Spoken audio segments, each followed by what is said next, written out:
міндеттерін сәйкестендіріп, орындарыңа барып отырыңдар.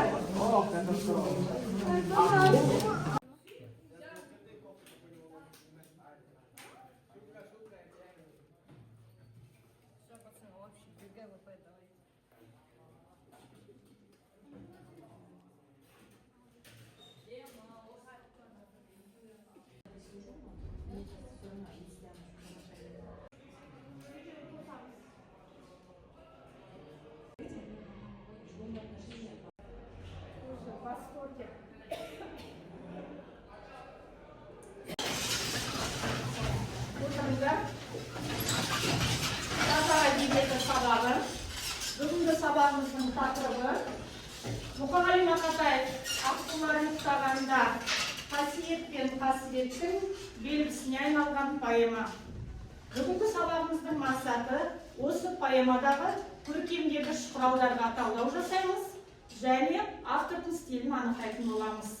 Сабаққа белсенді қатысуларыңызды сұраймын. Балалар, біз сендермен ақынның өз дауысын естіп көрейік. Ақынның өлеңіне құлақ түрейік, қандай тақырыпта жазылғандығына назар аударыңдар.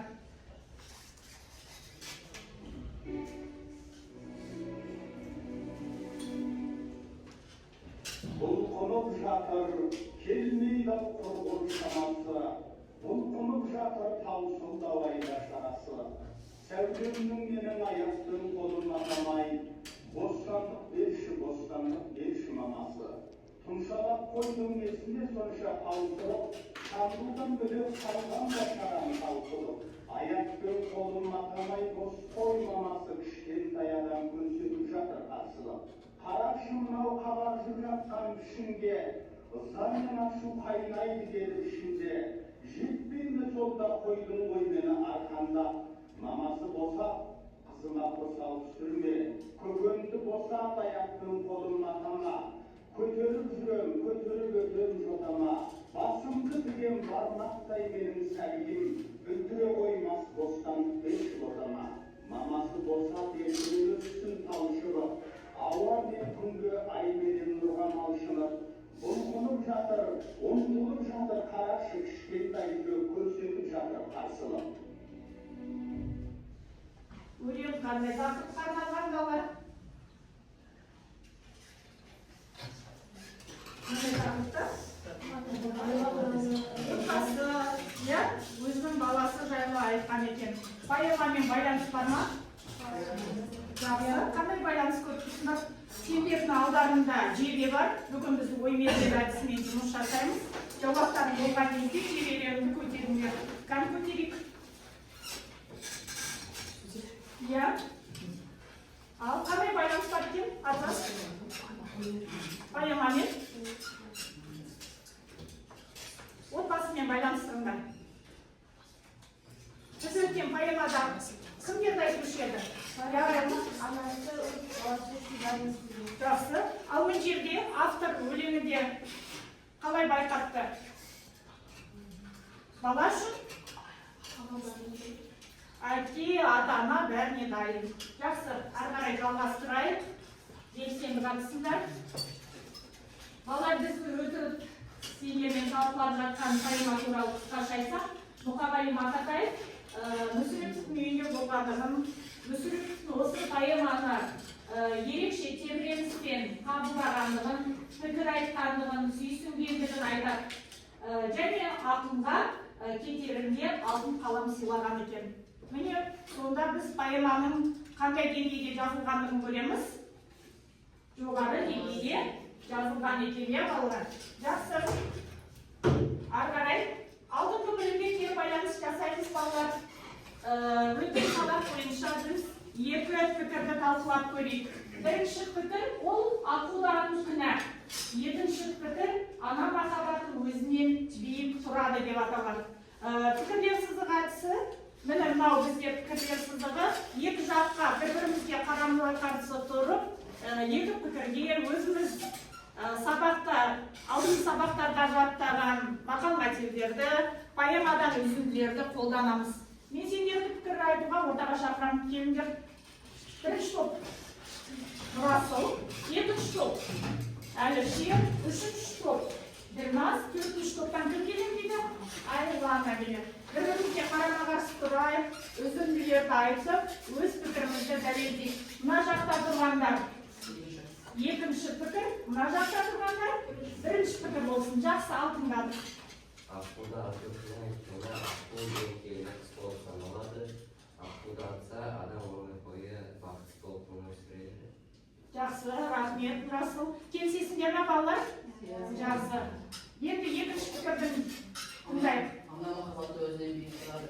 Ана мен бабаның арасында байланысы мықты. Ананың көңілі бабада, бабаның көңілі далада деген сияқты ана бабасы үшін бәріне барады. Рахмет. Бірінші пікір?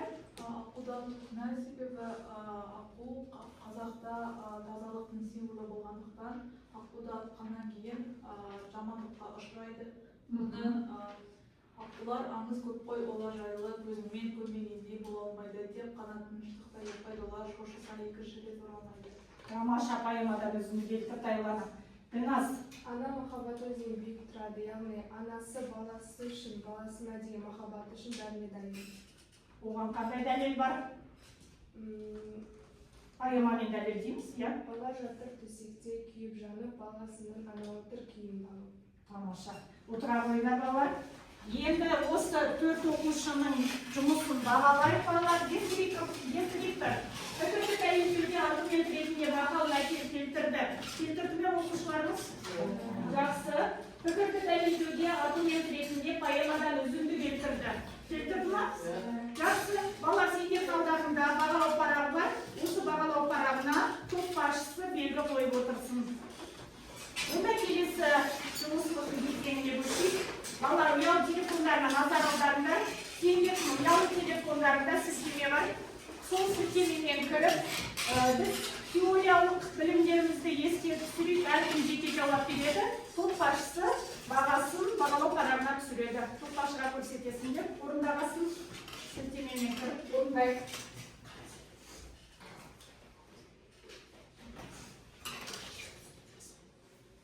Төрт сұрақ бар. Теңеуді, метафораны, эпитетті еске түсіресіңдер. Ол бүгінгі сабағымызбен тікелей байланысты.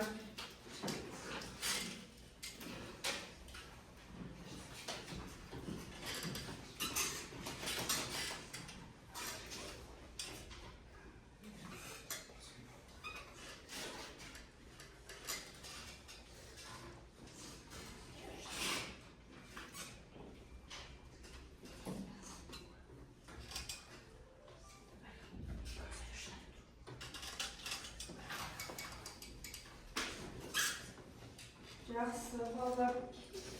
Дұрыс болған жауаптары бар оқушылар тыңдап көрейік. Сонымен бұнда қандай тапсырмалар болды? Эпитетті кім айтып жібереді? Дұрыс жауабы қайсы екен? Жебелеріңді көтере қойыңдар. Қане? Кімнің жауабын тыңдаймыз? Қай эпитет дұрыс? Эпитет деген жалпы яғарайлы. Жақсы. Жас бұл. Біріншісі сын етісім, екіншісі зат есім. Мына топтан да тыңдайық. Бір мысалдар кім көтерем дейді? Кәні? Көшір. Метафораны тыңдап алып. Жақсы.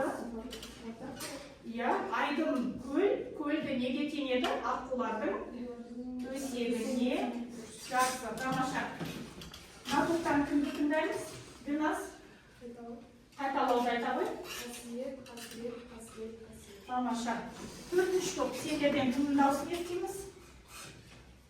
Енді не қалды? Айта ғой, Нұржас. Үш қалды ма? Қайталау айтылды, теңеу қалды. Асла тұрған жаңбырдың Теңеу жасайтын журнал қайсысы? Дай, өте жақсы. Балалар ең тақтаға назар аудара қойыңдар. Көркемдік құралдардың қолданысына талдау жасаймыз. Алдарында клипчан маркерлер тұр. Бірінші топ метафора теңеуге үш мысалдан көшеміз. Екінші топ эпитет теңеуге үш мысал. Үшінші топ анатора эпитора. Төртінші топ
Osman Arif'in gelesinde. Vallahi sizce takar. Ayrıca rapsa gidemiz ne yere? Daha konusunda bir daha üstünde bastar. Aslanam isteyiniz. Rapsa. Yenilesin çocuklarında yediğinde kalayda saladı. Rapsa. Keyifli bilgenimiz. Habibat'ta çamdırsınız diye düşündürüyoruz ya. Yapsa üçlü kazanıyorsun. Kim yok mahallede muhabbetlerden saladı. Gayet iyi. Sonra bir misafirler. Anlarsınız ya. Anlarsınız olsun ya.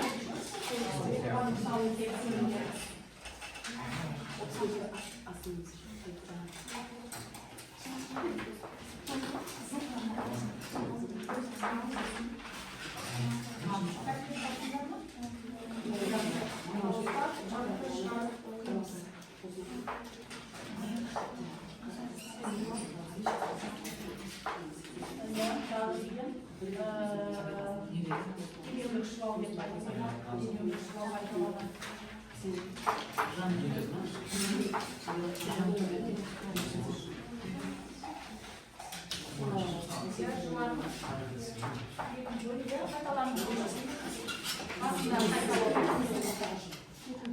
Ya, aslında capladı. Anam sıradan capladı.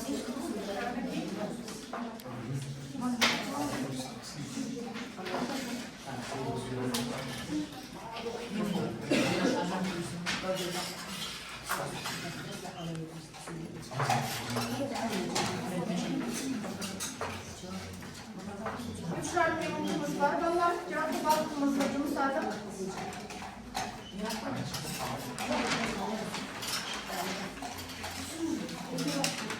Gayet mısır yer koydum. Birinci türlüsündür vallahi.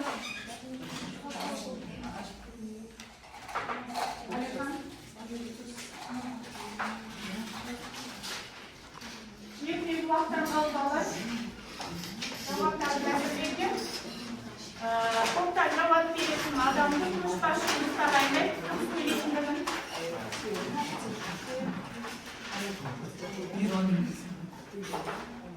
Если топтайын уже жеті топ қалайы, дәл болсаңдар жебелерін көрсетуге болады. Үш топтайын және бірінші топтайын ұлманғы тұстана уақытшаны санау қалды. Уақытпен бірге аяқтауға тұрса, көрдім жебелеріңді балға тамаша. Үш топтайымыз. Соңғы топты күйіп.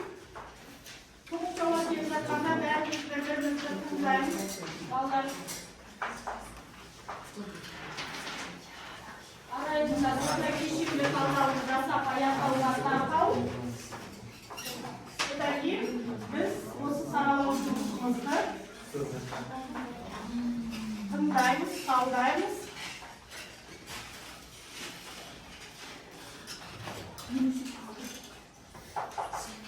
Kalay üç bozuk var.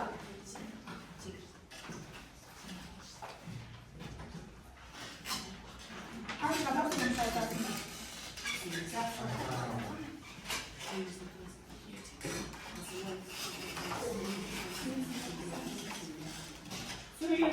Suyu kurmuşuna belirleyince soğuktan tüm suyuyla tahtanın bulacağının faydalanmasını vazgeçtiğin anlamamızı getirdiğimiz bu bilgiyi kullanmayız. Benim şayaklarım çok çıkıp yaptırabilirim. Biz yaptırdım. Yapmışlar. Bu tarafı kendine gerekiyor.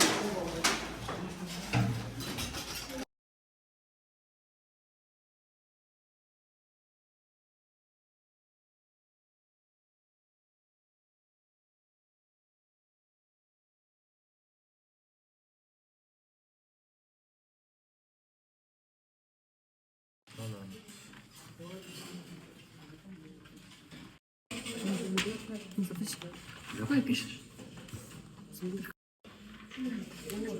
Она красивая.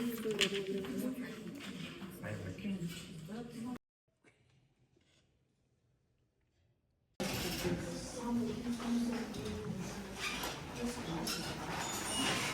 yasalım Allah.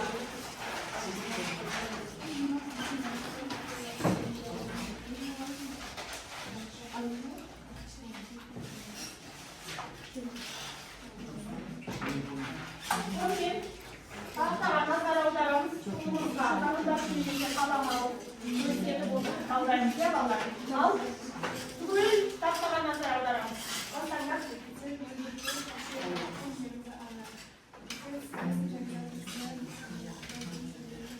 Yaptım. Qanday etiketga ta'laysizlar? Gitti degeniz hayvanlardan so'zlarda qanday bo'yavsizlar qo'yishadi. Yaxshi. Qanday so'zlarga dalilingizga kelib keldi? Bolalar kimda bo'lamiz? Qo'yishadi. Juvadi, Sibirbaydan qimirladi, juvadi. Nega jamlab o'tirdi shu yerga? sebeba odam sevdi. Kuldimi? Kuldi odam yaxshi hisoblanmoqda. Epitet topabilir. Qanday so'zlar? Bolalar durustpa javob. Yaxshi. Uch bormi?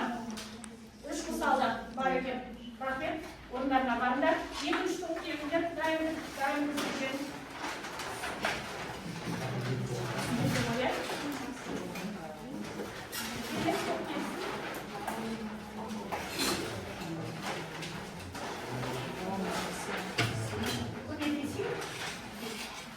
Duvarda ya.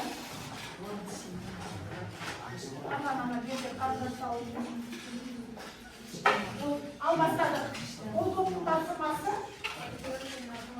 Al metişte verecek. Kalitrabza degenimiz ne? Asılans degenimiz ne? Kırmayız. Alliteratsiya deganimiz birday davsiz so'zdan boshqalardan izohlangan so'zlar. Alliteratsiyani qancha vazir o'tgan, qancha zamon, qancha uzoq o'tgan, qancha odam, qancha yoshlar o'tgan, quradigan deyiladi. Yetim bo'yi qarovdan yashamagan, yetim bo'yi ko'rishgan qanchalar. Keyin qanov shamizin qoldirmagan, savun qanov shumuliq qoldirmagan. Aslananızga tushunib berib olay. Aslananız. Dауысты дұрыстарына егер дауысты дұрыстар қайда ғанатын сөйлер Yaxshi, misollar. мысалы аласұрып қана ойнап тамырлағанда ана жүрек қабыршып қабынуда аққу мойын күнде қанат алаңсыз тарамында күнде аққу ана ешкімге қаладында алла тағаладан бөліп қаратылған. Yaxshi. Al bolalar, бағалайық. Keltirген misollari dұрыс. O'tira qo'yinglar, shuncha to'p kelsin. Telefon chiqasizlar, qo'lga yaqinlar.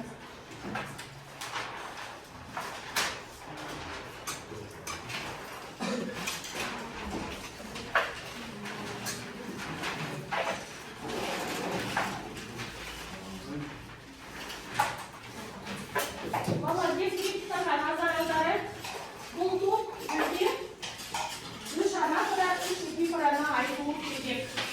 Anasura söylemenin aslında söylemenin sonunda kaçırılan sözler. Ya, Qancha asr o'tgan ekan qancha zamon, qancha vaqt ketgan ekan qancha odam, qancha shasha o'sgan ekan voy ekan. Kesib qo'ygan birodam shashamagan, yetib qo'ygan sevishgan qancha odam. Ana kunduz tovuq sog'inib ketdi, hali izlab hali shunday ketdi. qaysi so'z qaytalanibdi? Ketdi. Sana namozni qilib, ko'tarib chiqarib so'ragan. Da'vo ko'chada tiyilib shod. Tamosha. Qozoq tiliga байланысты o'tir. Qancha atgan keyin ko'rsatib ko'rmagan ishlar. Bunda g'ayriga jalqavush esimda. Daqiqalar. Ko'rmen. Uch anagram topgan ekan definitorga qarab, cifrani topdi. 4 to'p kelsin. 4 to'pni kel. Keyin 3 metaforani ashurdan qiladi. Bolalarga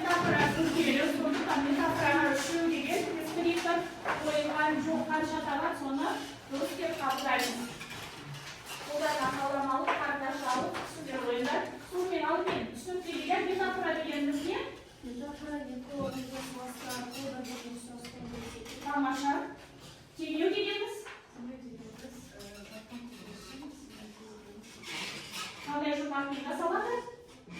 Тамаша. Ал жауаптарын тыңдайық. Айдың төсек аспанды жамылды. Көл көрді, көл көрді деп аталады. Жақсы.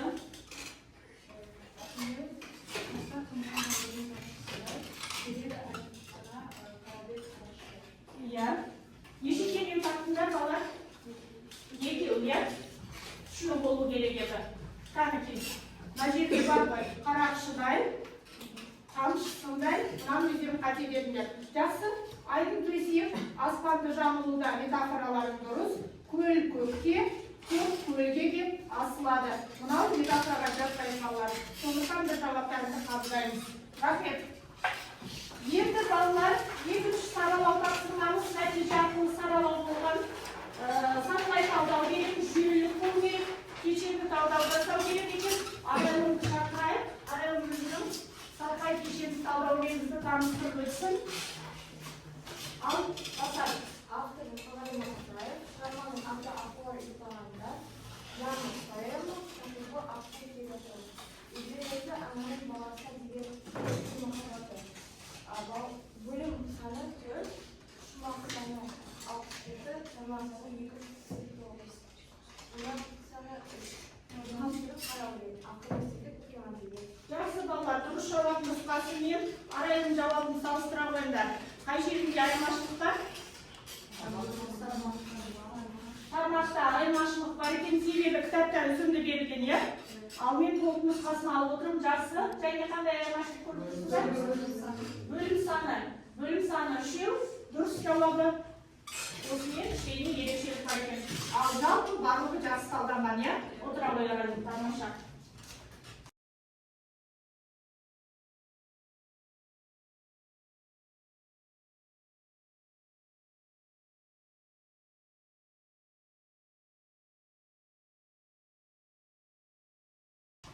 Балалар, тақтағаныңыздар аударыңдар, таныш құрылымдар, ең жалпы пайыларда көркемдеуші құралдардың саны қанша деген сұраққа жауап іздеп көрдім.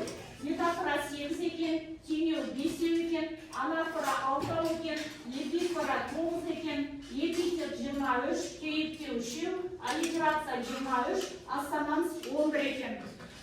Енді келесі бір сұрақ біздің мақсатымызда ақынның стилі деген сұрақ болды, иә? Ақынның стилі жағынан айтасыңдар балалар. Жебелеріңді көтеріп, ойларыңды айтып өтіңдер, бір оқушыны тыңдайық. Сонымен ақын не туралы жазды? Стилі. Димаш айтсын ба? Ал Димаш. Жұман? Бар ма жауап? Я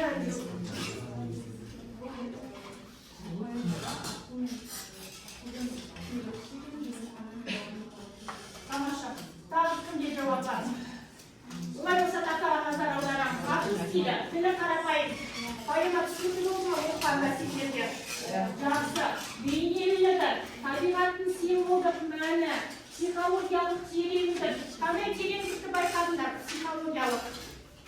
Қай жерде көрінді? Ананың бірісінде көрінді. Дұрыс. Ұлттық болмыс, рухани құндылықтар. Қандай құндылықты айтуға болады? Ақыл киелі құс, анаға қатысты? Ананың балаға деген махаббаты. Философиялық ойлар, трагедиялық тереңдік. Қандай трагедиялық тереңдік бар? Ақылды баласы. Дұрыс. Ақыл киелі құс, ақылға, оқ атуға болмайды. Ақыл киелі тыңдайық. Үзіліс, музыкалық үзіліс. Арман ортаға келіп, балалар ақыл күйі мен поэма арасында қандай байланыс бар екендігіне ойланайық. Содан кейін пікір білдіреміз. Тыңдайық.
бала көз алдарына келді. Тамаша. Сендердің көз алдарына не келді? Тамаша. Сендердің топтарында бір жауаптарына? Анасы аққуды атқарды. Анасының оқ атуы. Жақсы. Міне балалар, көрдіңдер ме? Күйдің құдіреті. Сөз өнері да өнер. Әдебиет өнер дейміз. Музыка да өнер.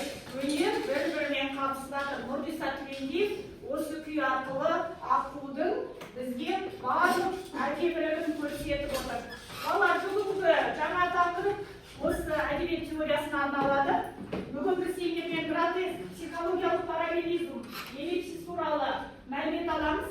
Сендердің мақсаттарың поэмадан мысалдар келтіру. Дескрипторды таныстырды деп, гротескке поэмадан мысал келтіру, психологиялық параллелизмді ажырату, эллипсиске мысал келтіру. Түсіндіру басында болғанын сұраймын. Гротеск шынайы өмірмен қиялдың, сұлулық пен үрейлі құбылыстың бір-бірімен байланыс берілуі. Психологиялық параллелизм адамның көңіл күйін табиғатпен беру, табиғат құбылысымен байланыстыру. Эллипсис өлең шумағында атап айтпаса да түсінікті, яғни автордың қысқартып берген жолдары. Эллипсис адамның ішкі халін, көңіл күйін, психологиялық ахуалды түсіндіріп береді. Ал мысалдарды айта қойыңдар. Қандай мысал айтар едіңдер? Желелерімізді көтереміз. Дайын болса жауаптарын. Хайван айта қой. Қайсыға мысал айтып еді? Қасқатан бұлбұл эллипсисі. Дұрыс. Қасқатан. Бұлбұл өзі ана отыр, балам болмады ғой. Солай. Жақсы, өзіңді де жат қайтып тұр. Тамаша жауап. Қабылдаймыз. Ал Кәусар. Аққумен баланың аққулар мен ананың сезімі ұқсастығы және табиғаттың күйзелісі. Күшті жауап. Ал сіздің топта барға жауап. Енді бізге қайсысы қалды балалар? Гротеск. Қай жерде қиял бар деп ойлайсыңдар балалар? Ақылға сыймайтын автордың қолданып отырған оқиғасы қайсысы? Қайсысы мүмкін емес деп ойлайсыңдар? Жақсы. Ананың аққуды атуы.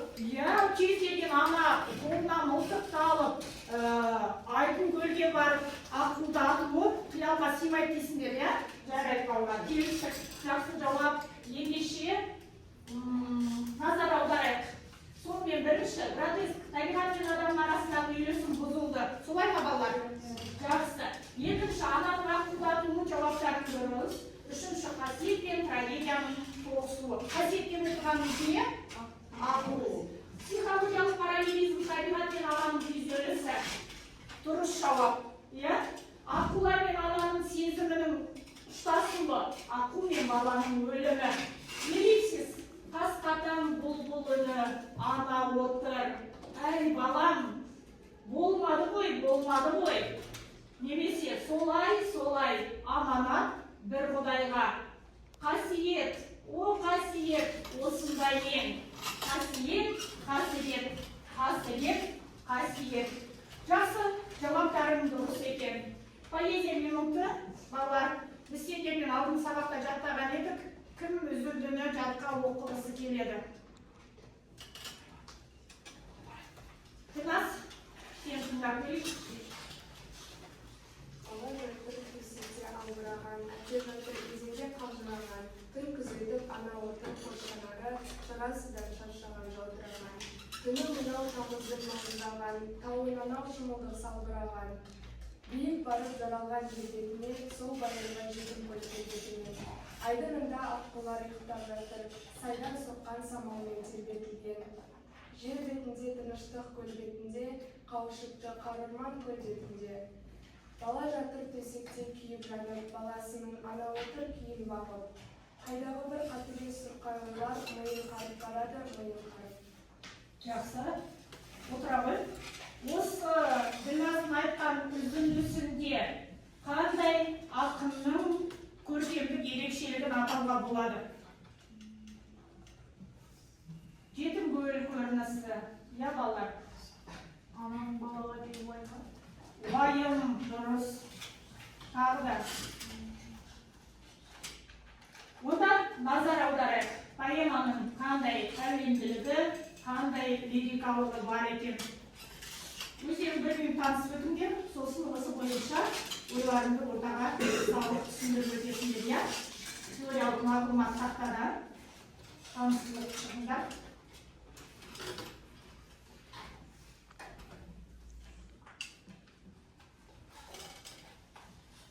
Таныс деп ойлаймын, сөйлемеген балалар сөйлесін енді. Не айтқысы келді? Өз сөзімізбен байланыстырып, қорытындылап өтейік. Сонымен, бірінші, поэманың тілі әуенді. Оны қалай түсіндіруге болады?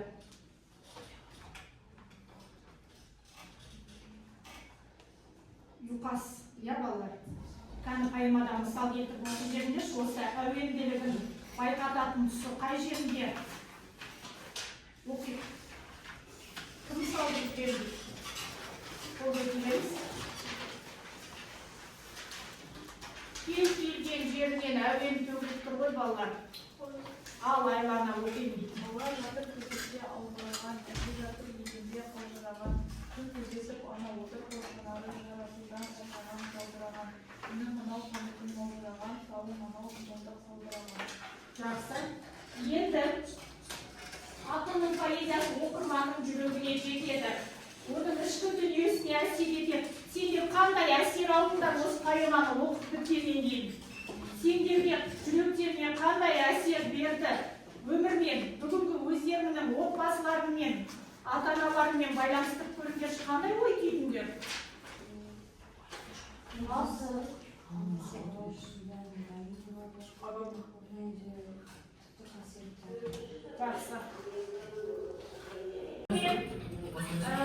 Автор кейіпкерлердің сезімдерін оқырманға тербелісімен жеткізеді.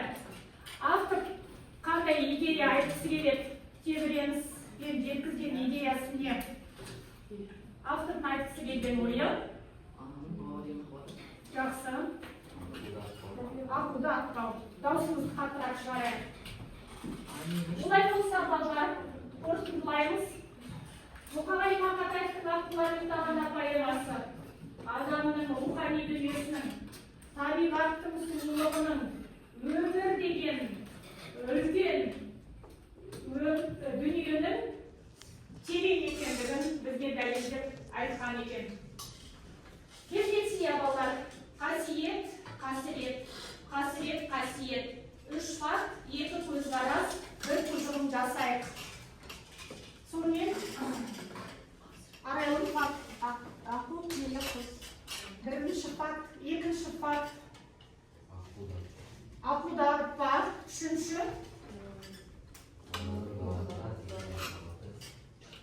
Шексіз. Жақсы, даусымызды қаттырақ шығарамыз. Екі көзқарас, сендердің көзқарастарын, сендердің топтарын тыңдағым келеді балалар. Не айтасыңдар?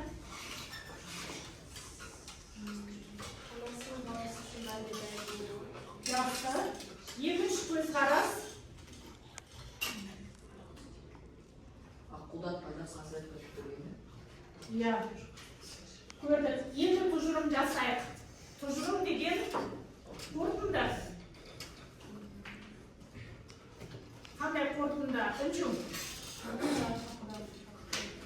Жақсы.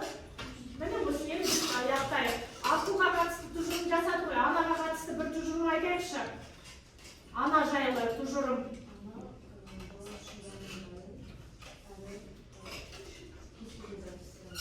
Кез-келген ерлікке барады. Тамаша. Жақсы балалар. Енді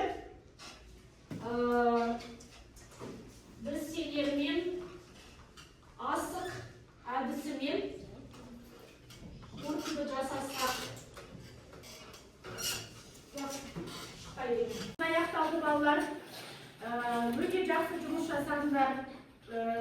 Мақсатымыз бойынша поэмадағы көркемдік құралдарды анықтадық, автордың стилін анықтадық. Енді үйге тапсырма берейін. Үйге тапсырма егер мен деп басталатын ой толғау жазу. егер мен ана болсам, егер мен бала болсам, егер мен автор болсам деп өз ойларыңды жазасыңдар. Бұл үй жұмысы. Енді топ басшылары маған бағалау парақтарымды беріңдер. Осы бойынша топтағы оқушылардың жұмысы бағаланатын болады. Кәніге, балалар, сендердің парақтарым жақсы балалар, сабағымыз аяқталды. Сау болыңдар.